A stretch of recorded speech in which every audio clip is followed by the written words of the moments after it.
Коллеги, еще раз всех приветствую. Сразу хочу всех поблагодарить организаторов за возможность представления перспективных проектов и пообщаться по интересным вопросам.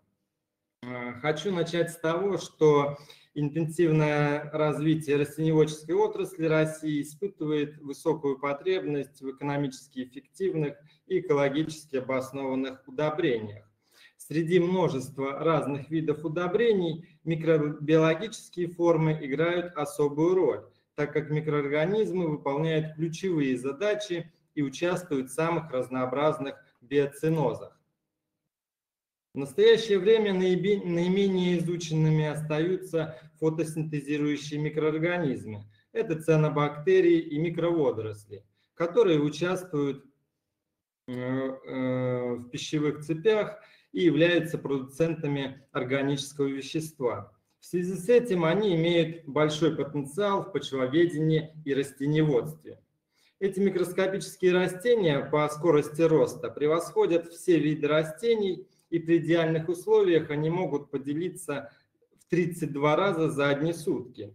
В искусственных условиях, конечно же, скорости немного ниже, в естественных условиях они снижаются до десятков раз. В ряде исследований было показано, что некоторые виды и консорциумы цианобактерий и микроводорослей могут вызывать цветение различных типов почв, что приводит к улучшению структурно-агрегатного состояния, увеличиваются запасы органического вещества, дополнительно может фиксироваться атмосферный азот, что в конечном итоге благоприятно сказывается на прохождении фенологических фаз полевых культур, урожайности и качественных показателях готовой продукции. Ну и стоит отметить, что в состав биомассы микроводорослей, как многие знают, входит очень большое количество белка, около 50-70%, из них 10-15% занимают заменимые и незаменимые аминокислоты, 5-10% это углеводы и от 15 до 30% могут составлять липиды, в том числе ненасыщенные жирные кислоты, макро- и микроэлементы, витамины, пигменты.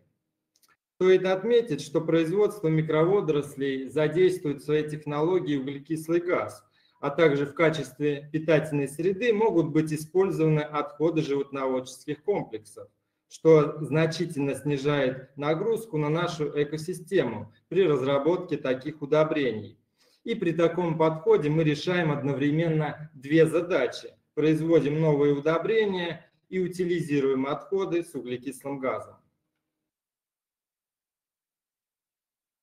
Согласно последним исследованиям компании Meticulous Research, мировой рынок микроводорослей к 2028 году достигнет 1,8 миллиардов долларов при темпе роста 10,3%.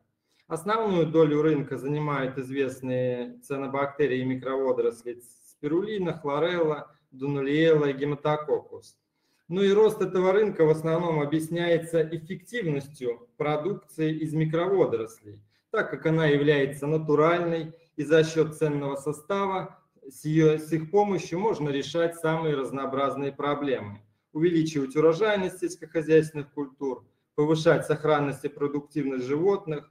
Микроводоросли стимулируют иммунитет и сдерживают даже развитие некоторых заболеваний у человека. С их помощью возможно очищать сточные воды и даже производить биотопливо. Цель проекта – это оценка эффективности удобрений на основе микроводорослей, скрининг перспективных штаммов цианобактерий и микроводорослей, разработка новых вариантов продукции для растениеводства. С другой стороны, коллеги, сегодня существует проблема по подбору продуктивных видов именно цианобактерий и микроводорослей с целью разработки микробиологических удобрений на их основе. Многим ученым на сегодняшний день до сих пор не удалось разработать такие эффективные удобрения, алгализация почв которыми бы приводила к обильному их развитию в почве. Это позволило бы в глобальном смысле увеличить продуктивность современных агроценозов. По данным экспертов, в этой области. В ближайшие годы исследовательские усилия предлагается сосредоточить на изучении развития разных видов цианобактерий и микроводорослей в биоценозах, оптимизировать параметры внесения как живых культур, так и экстрактов, провести количественную и качественную характеристику микробных сообществ после алгализации конкретных типов почв, определение стойкости эффектов после применения удобрений на их основе, оценить влияние климатических факторов на развитие данных фотосинтезирующих организмов и разработать синергичные консорциумы фотосинтезирующих микроорганизмов с почвенными бактериями или грибами. В подтверждение вышесказанному, ранее нами была проведена работа по анализу биомассы микроводорослей. На данном слайде вы можете видеть подробный биохимический состав. И мы были даже несколько удивлены штаммом Senedesmus, так как белка и азота в нем было больше, чем в хлорелле при одинаковых условиях культивирования. И даже этот показатель по белку соответствует показаниям у спирулины. А мы знаем, что спирулина – это культура с очень высоким содержанием белка. Это делает этот вид микроводорослей более привлекательным для почвенных микробных сообществ. Также хочу кратко сообщить о технологии культивирования, как мы работаем с микроводорослями и в чем, можно сказать, преимущества или наши конкурентные отличия. То есть в технологии производства микроводорослей и цианобактерий мы используем только высокопродуктивные штаммы микроводорослей и цианобактерий, адаптированные под высокую интенсивность освещения. Цикл культивирования сокращен до 2-3 суток. В качестве питательной среды мы используем как концентрированные и модифицированные питательные среды, так и отходы сельского хозяйства, в частности птицефабрик. Разработанная интенсивная технология позволяет производить до 10 раз больше биомассы микроводорослей с 1 квадратного метра фотобиореактора интенсивного типа. Ну и низкая себестоимость производства получается за счет более высокого выхода биомассы и короткого цикла культивирования. В таблице 1 представлены результаты исследования листового удобрения на основе микроводорослей хлорелла, которые были проведены на территории России и Белоруссии. Как мы видим, эффект достаточно хороший. Разумеется, он меняется в зависимости от агротехнологий и условий агроландшафта, но тем не менее это позволяет таким удобрениям конкурировать с имеющимся сегодня на рынке. С агрономической точки зрения по экстрактам из цианобактерий и микроводорослей, а также культуральных сред или органоминеральных подобных удобрений, все понятно. Растение через листовую поверхность получает элементы питания, и стандартная эффективность может достигать до 20% по разным культурам. В связи с тем, что этот вопрос для меня был более простой, я переключился на изучение более сложной темы – изучение развития цианобактерий и микроводорослей в почвенных условиях с целью разработки форм микробиологических препаратов. Для решения этой задачи был подобран список наиболее встречающихся в почвенных условиях микроводорослей и цианобактерий, а также некоторых других продуктивных видов, подобранных с биотехнологической точки зрения.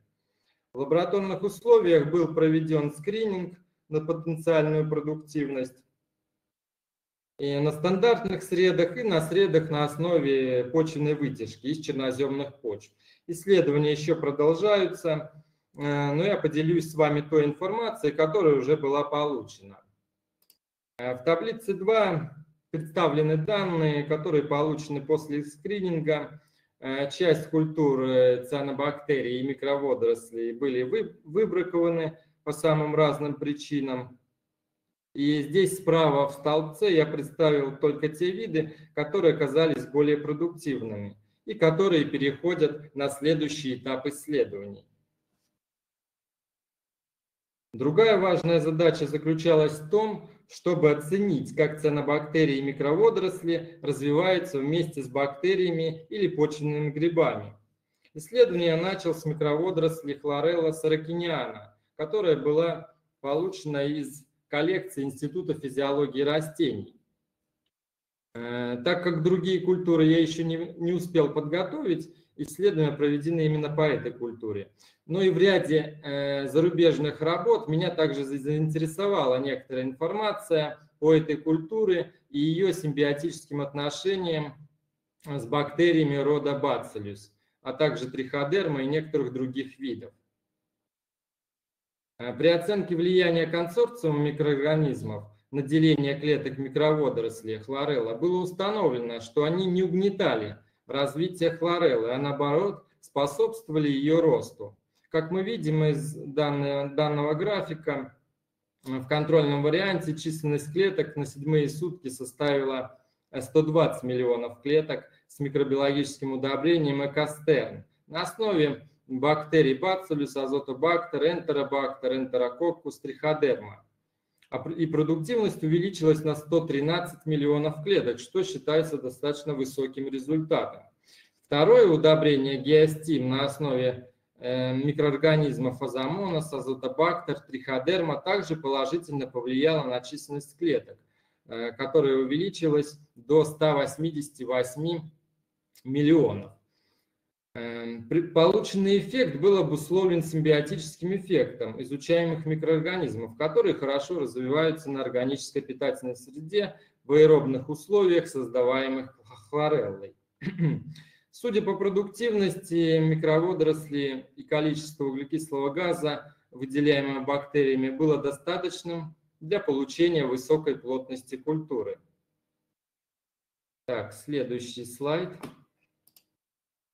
Для понимания того, как бактерии Bacillus влияют на продуктивность микроводорослей, мы провели эксперимент именно с этим видом и оценили, как численность клеток изменяется за определенный цикл культивирования.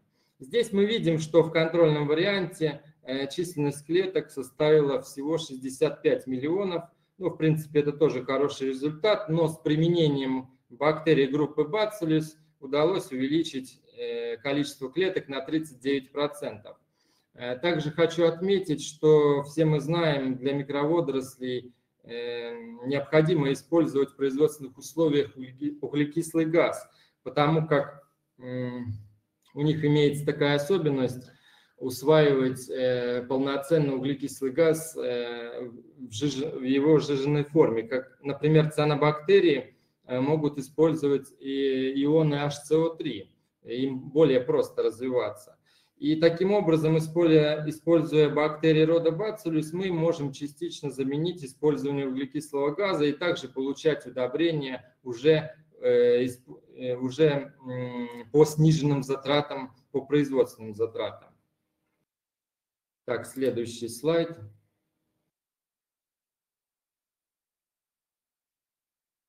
Здесь представлены фотографии, как мы отбираем почвенные образцы, проводим исследования. Это опытное поле нашей организации.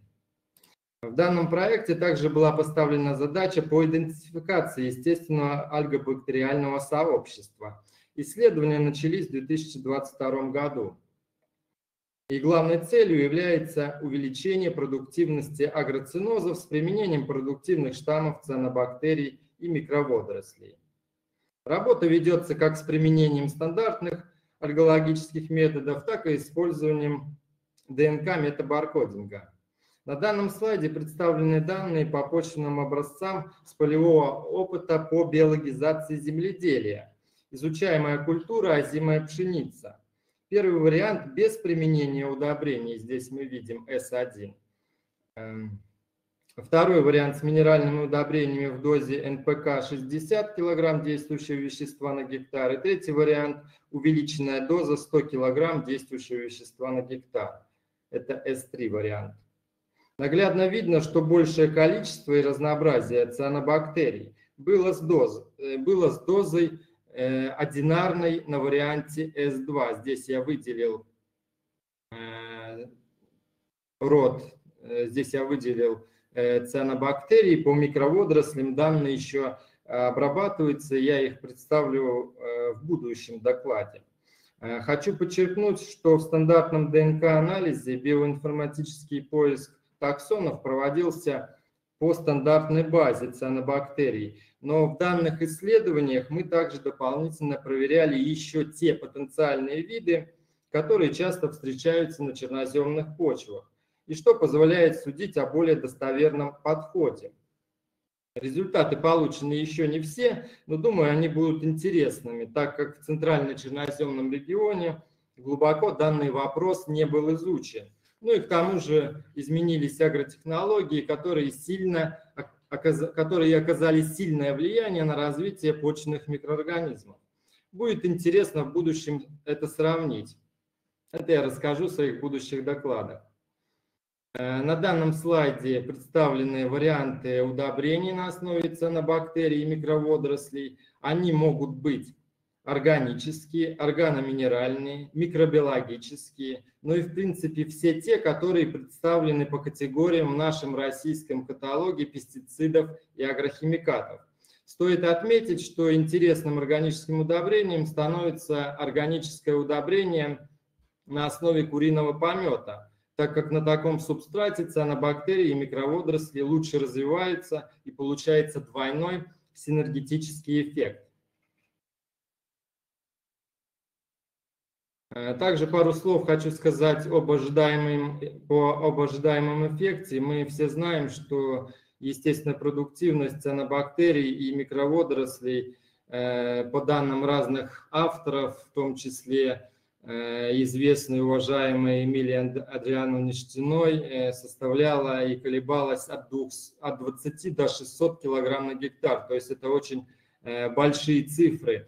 И если принять в расчет, что на черноземных почвах получится путем альгализации получить даже 100 килограмм на гектар биомассы, то в пересчете на сухой вес, посмотрите, вот что мы получим. Это азота около 60 килограмм, фосфора 0,5-2 килограмма, калия 1-2 килограмма, ну и дальше здесь кальций, сера, магний и железо. То есть таким образом, если мы подберем продуктивные, адаптированные к почвенным условиям штаммы, ну и хотелось бы, чтобы их продуктивность была максимально высокой, а также подобрать оптимальный питательный фонд с органическими удобрениями по основному внесению под сельскохозяйственные культуры, тогда мы получим плановую продуктивность, например, по азоту до 50 килограмм на гектар. Поэтому их можно рассматривать как дополнительный источник элементов питания, что очень важно.